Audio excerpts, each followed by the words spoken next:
बिस्मिल्लाहिर्रहमानिर्रहीम, अस्सलाम वालेकुम। आज के लेक्चर में भी ड्राइव्ड सेट, क्योंकि ड्राइव्ड सेट का टॉपिक ही जारी है, तो आज के लेक्चर में भी ड्राइव्ड सेट से मुतल्लिक एक इंपॉर्टेंट थ्योरम है जो मैं प्रूव करने जा रहा हूँ। अभी मैं उसकी स्टेटमेंट लिखता हूँ।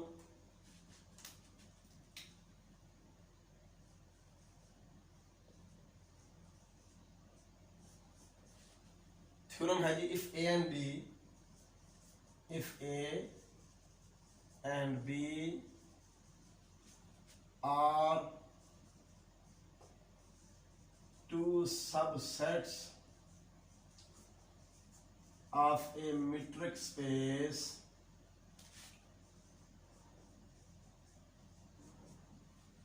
X, then derived set of A union B is equal to derived set of A union derived set of B.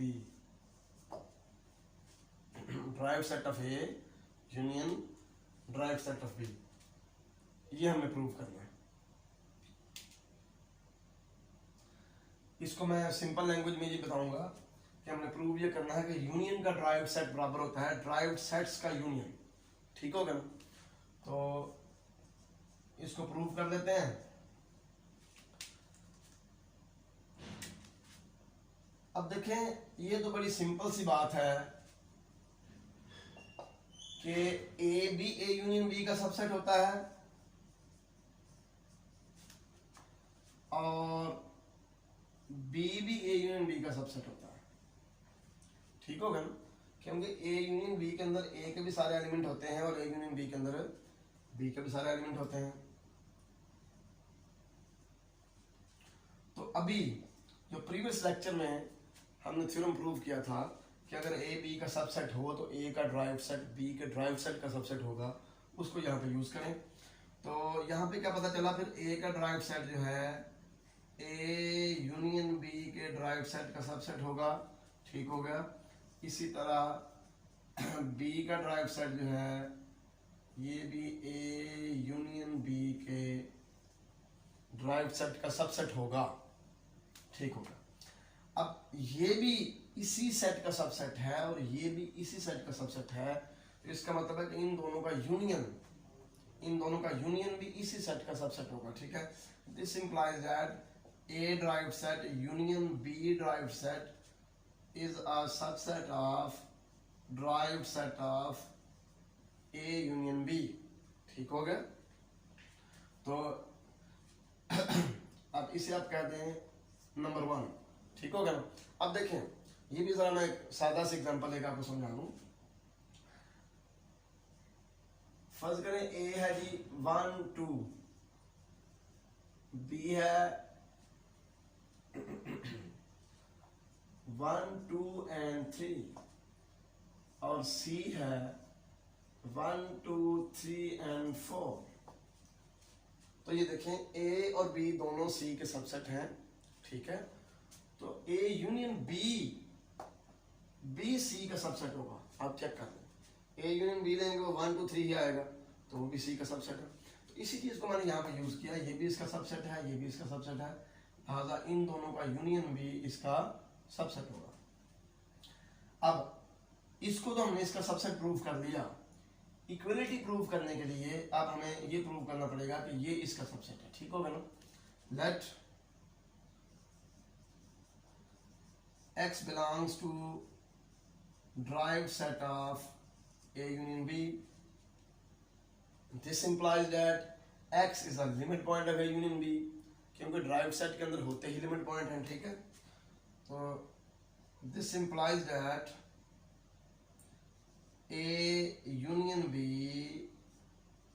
intersection B X and R, ये limit point की definition यूज होने लगी है।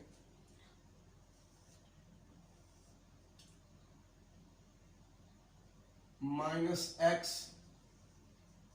is non-empty for all r greater than 0।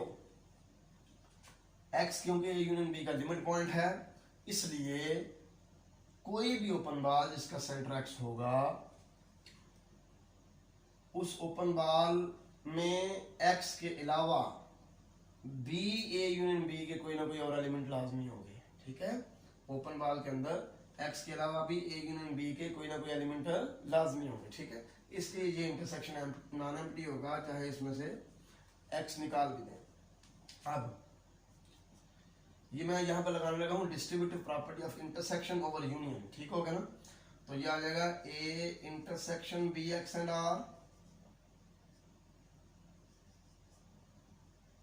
Union B intersection B X and R, ठीक हो गया।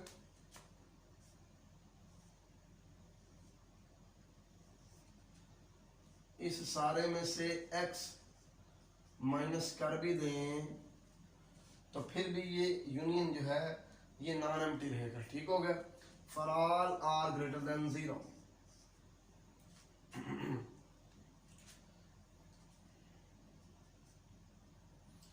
इस union में से x निकाल दें तो फिर भी ये नॉन एम्प्टी रहता है। इसका मतलब क्या है कि अगर हम a intersection B X and are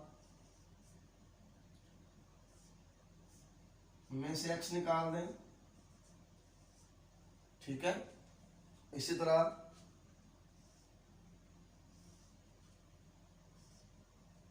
ये यूनियन वैसे का वैसे ही इसमें से भी x निकाल दें, B intersection B X and are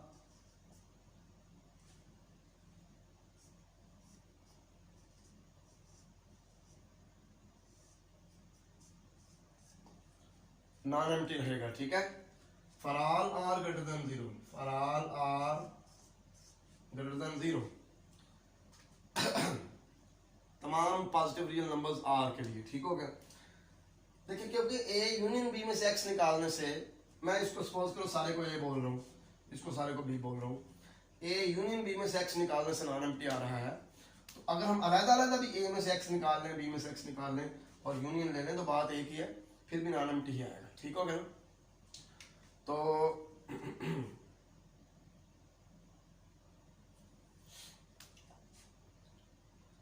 अब इन दोनों का यूनियन नॉन एम्प्टी है।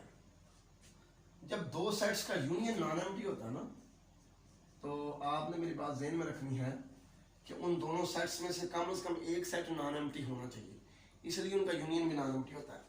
दिस इंप्लाइज दैट या तो A intersection B X and R minus X जो है ये नॉन एम्प्टी है for all R greater than 0, ठीक हो गया। या B intersection B X and are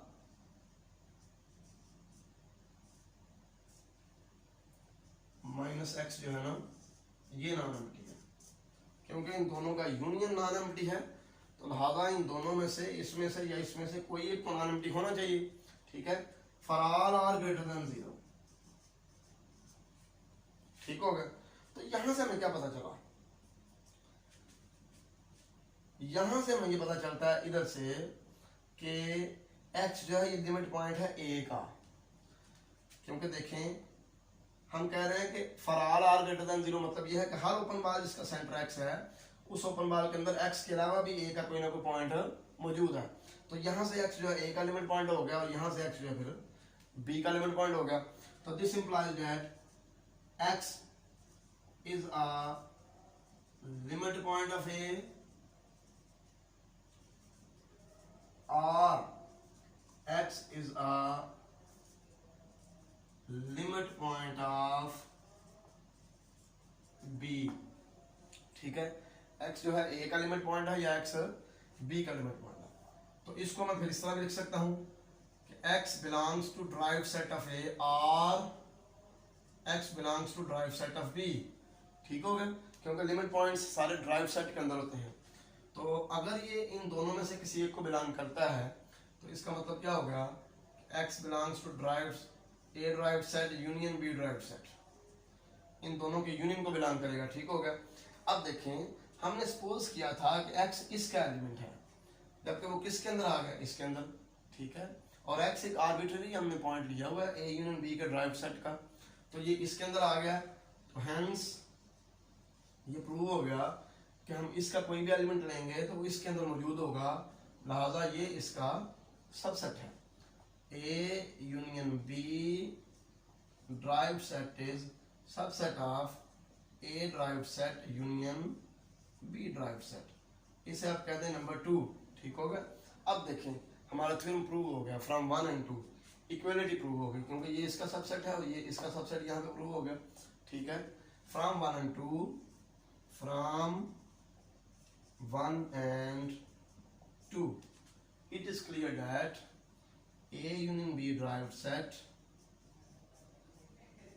is equal to derived set of A union derived set of B। आसान है, इतना मुश्किल नहीं है, सिर्फ लिमिट पॉइंट का कंसेप्ट आपके ज़हन में क्लियर हो तो फिर ये थ्योरम प्रूव करना कोई मुश्किल नहीं। मुझे उम्मीद है आपको समझ आ चुकी होगी। नेक्स्ट लेक्चर में किसी नए थ्योरम के साथ मैं हाजिर हूँगा। अल्लाह हाफिज़, अस्सलाम वालेकुम।